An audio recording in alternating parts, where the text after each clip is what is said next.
Hello guys, my name is TheRussianBadger, and we are back on the map that some of you get very frustrated about. Like, I think the last time that I uploaded on Zen, people got really sad about the way that I pronounced it. And you know, people have uploaded videos literally outlining exactly how you pronounce Zen or Zen or however. I'll call it Zanguine Crossing if I want, but even if I have like a slight wrong tone of voice when I pronounce it, whatever it is, Zen, Sen, Sanguine, I just picture you guys as like a bunch of French spies at your desk just going, merde, as soon as I say it incorrectly, and then you crit me in the back for 1,000 and I die.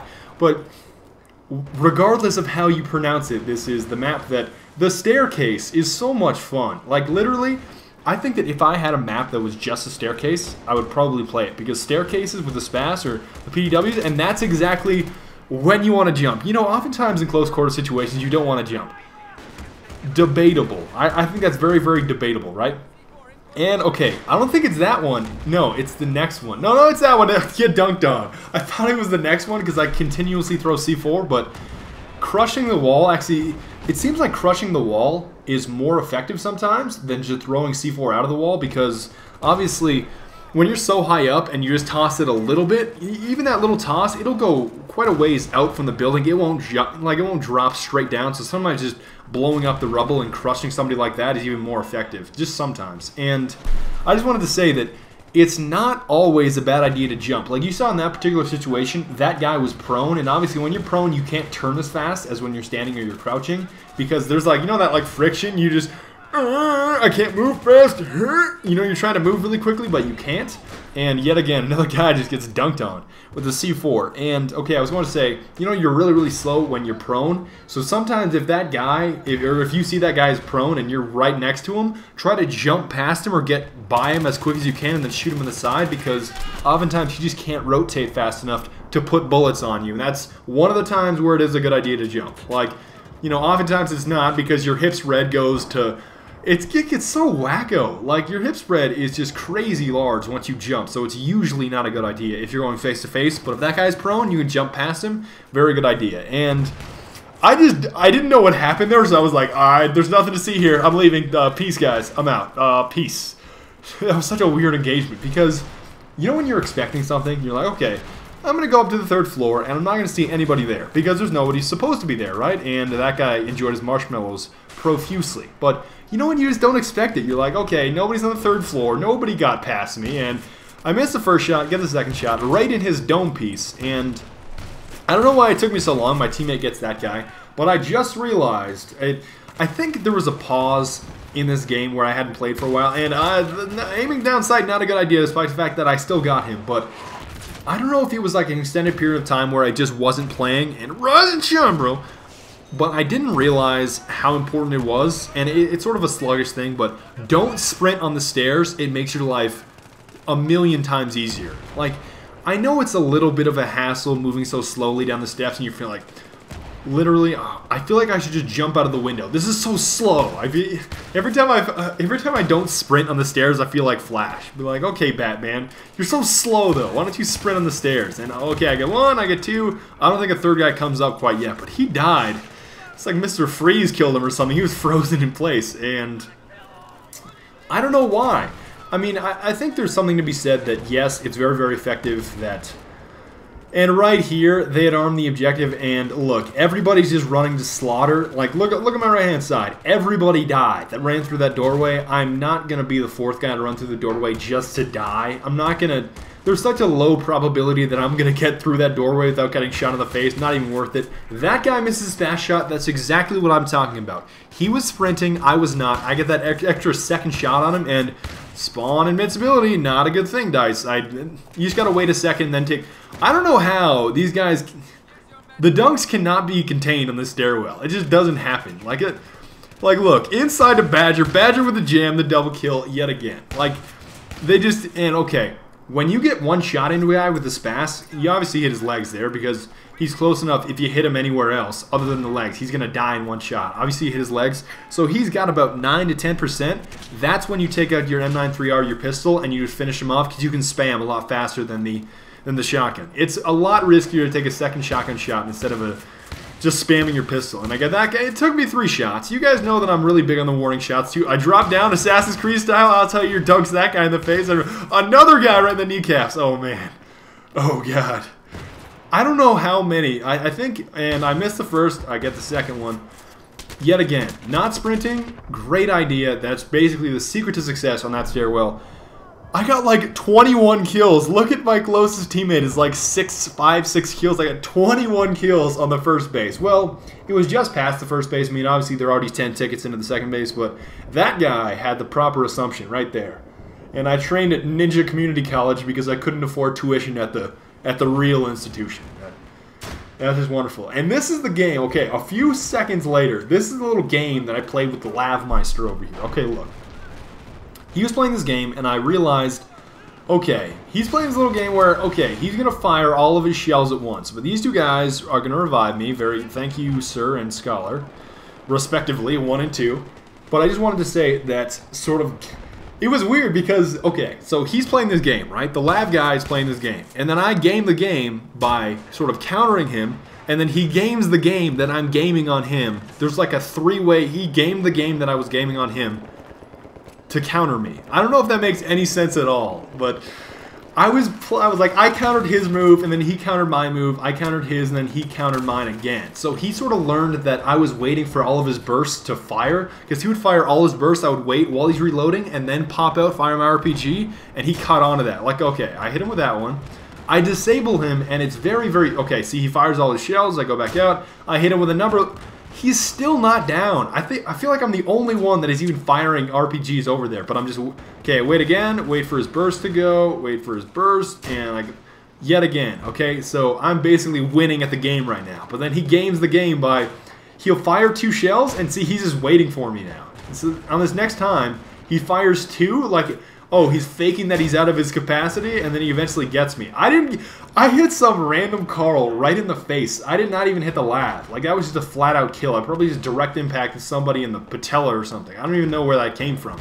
But see, that was the bait. You saw the bait? I took the bait. I got baited so hard. Like, so hard. It was so obvious. Yeah, 2 little bursts, and then I thought... Like 2 little shots, I thought he was totally out of ammo. Oh look, he's still got 4 shots left. All of them went directly into the wall, and the splash damage easily kills me. And this is one situation where flanking is bad. If you're too late to flank, like they've already armed, it's just terrible. Because you guys know that a flank can be deadly. Like, just think of Operation Metro, but on a smaller scale. Flanking around, you can kill virtually the entire team, or at least half of the entire team. And that can be just detrimental to the opposing team in terms of how many tickets they just get eaten away from that. But in Rush, if you flank too late and they get a fresh set of tickets, it really doesn't matter because you're too late to the party and it just doesn't work out. So flanking too late, I mean, it's sort of debatable because if you have a strong front line and you're thinking that your teammates are competent enough to hold the front line, like I'm going to shoot everybody in the face that comes this way, I get that gentleman there. And come here, Carl. Don't stand on the stairs, Carl. There's no cover on either side. The railings are not like Sharky Peninsula where they're bulletproof. You guys know that phenomenon, right? Why are my bullets not penetrating this glass? I don't realize how that map is so glitched, but I get 1, I get 2, and I get the 3rd guy too. And this is just, it's like Molestation in the Stairwell, Volume 2, with the bonus track of this guy.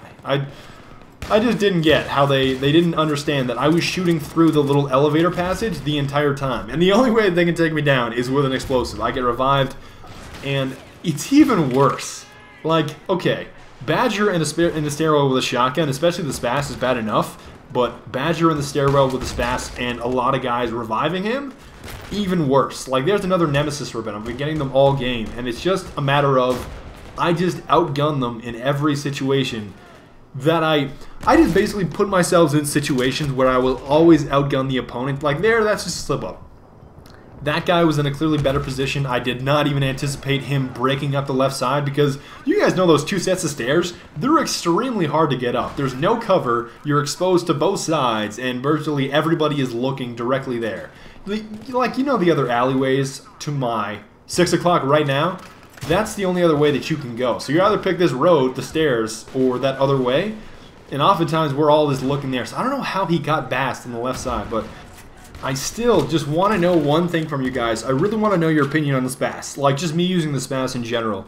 I think a lot of you don't like it just because, I don't know, the one-shot kill with slugs to the chest and the head. I don't know if you guys have some sort of disdain towards that type of behavior in a gun, like a one-shot kill. I don't know if you're related to sniper rifles or whatnot, but I don't know why a lot of you think it's overpowered. I can easily say, and I just get dunked again by explosives, I can easily say that the Spas is definitely not overpowered. I mean, obviously, most of the time, if he's a good player, I get one shot off or I die. Like, I miss my shot, I die. Oftentimes, players aren't really of that caliber. You'll get 2 shots, but still, if you hit him in the legs, it's so frustrating. Like, the legs are oftentimes what you will hit, and you'll be left with that 9%, 10%. But seriously, like, if you honestly think that the Spas with slugs is overpowered, and that's the only thing that I use, by the way. I mean, I think for groups of enemies, like, if you're on Operation Metro, Conquest, I think I would go Flechette. If it's all close quarters, or maybe a close quarters map, like the close quarters expansion pack, I might go Flechette. But still, the slugs are very... I'm very used to the slugs, and I like the one-shot kill. And I don't know how he let him pass in the stairwell. Like, there's 2 guys right there. They revived me, which is fine. I just don't... Sometimes you just don't trust your teammates. But I was just going to say, I don't think... I honestly, wholeheartedly, I'm not joking at all when I say this. I don't think the Spas 12 is at all overpowered, even with slugs. It's not overpowered. Like, the amount of times that you miss and die are so frequent, and you have to be fairly accurate. Even when you hip fire, the slug doesn't come out directly in the middle of your circle, so it's really hard to aim from the hip, and it's... Okay, this is what I want you to do. If you think the Spas 12 is overpowered, this is what I want you to do. Use the Spas 12 with slugs for 1 round. Okay, let's say, use the Spas 12 with slugs. Oh, there's my phone. That's probably the internet guy. He's the worst interrupter in the world, but okay, be right back. Alright. If you think the Spas 12 is overpowered with slugs, use the Spas 12 for 3 rounds, and then use the M16A3 for 3 rounds. Look at the difference. And right there, perfect example.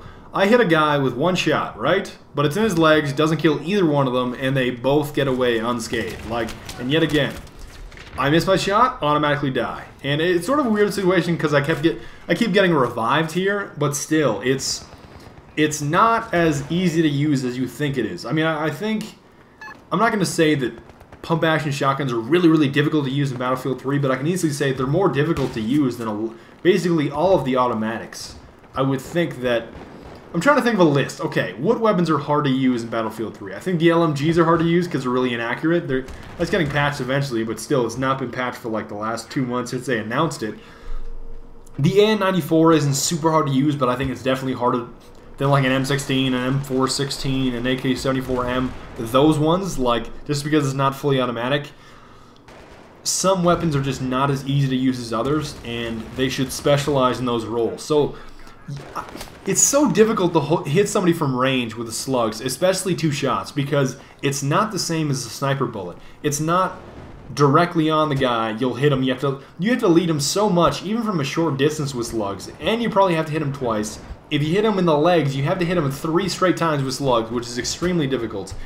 And here, you guys saw, I sort of outsmarted the Lav there, but he was very, very professional. He never, ever, ever let anybody sneak up behind him, which was very difficult for anybody to kill him. And this is one thing that I'm doing now. Okay, so if I come up on what I think is a group of enemies, I take my time, and I just look to see if anybody's looking at me, and then I shoot that guy first. I just sort of take my time. I don't just jump in, just boom, boom, boom, boom. Start shooting everybody. I start with the guy that's looking at me, and that just, it saves you so much headache. And actually, the guy that was next to me, I don't know if you want to rewind that or not, but the guy that was next to me, he pulled out his silenced pistol first, and that's another thing that is a really, really smart idea. Like, for example, if you come up on a group of enemies, you can take out at least 2 or 3 if you have like a suppressed 1911 or like a suppressed M9. I know you can easily take out 2 or 3 and then use your primary for the remaining guys instead of just, oh, you shoot your primary, everybody knows that you're there because you're unsuppressed, and then everybody just kills you instantly. Like, you just get focused so hard. So I think using I think, like, if you have a suppressed sidearm, I would start with that. I mean, I haven't really tested that out all that much, and there's the suppressed sidearm. But 1911 is, I can't say it's the best sidearm. I mean, I definitely think that the M93R is really hot right now. It's pretty hard to defeat the Magnum just because it's so deadly in close range. Like, you guys know the Magnum, if you're going one-on-one, you want nothing else other than the Magnum. But if you've got a multiple, like 2 or 3 guys, I definitely want the M93R just because it's so good for groups. I don't think the Magnum is really good for groups unless you're crazy accurate. Just crazy accurate. Okay, I got the gentleman here. And you guys notice now, and I collapsed. So, I don't know how I hit some... Like, Carl number 1 and Carl number 2, there was somebody behind him somehow. And, oh look, I die and... Okay, no, I get that gentleman and then I miss my SPAS shot and I die. He hits me with a SPAS 12. That's another spitting example. I killed him 5 times in a row and he kills me once and that's the end of the game. Like, you guys noticed that on this final base, I basically said, okay, I have to turtle now. So I was just sitting behind those counters, just trying to do whatever I could because that's probably the easiest MCOM to defend in that entire base.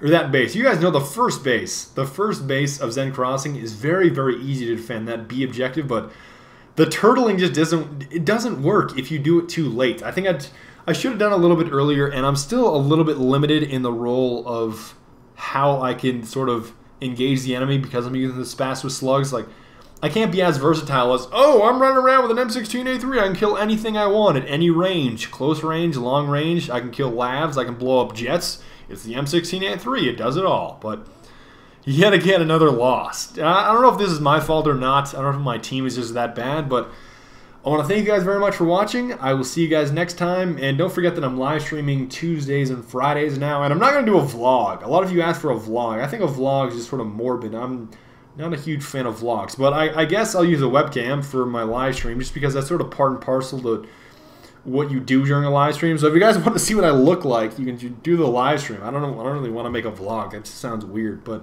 I will see you guys next time. Auf Wiedersehen und bis bald und later.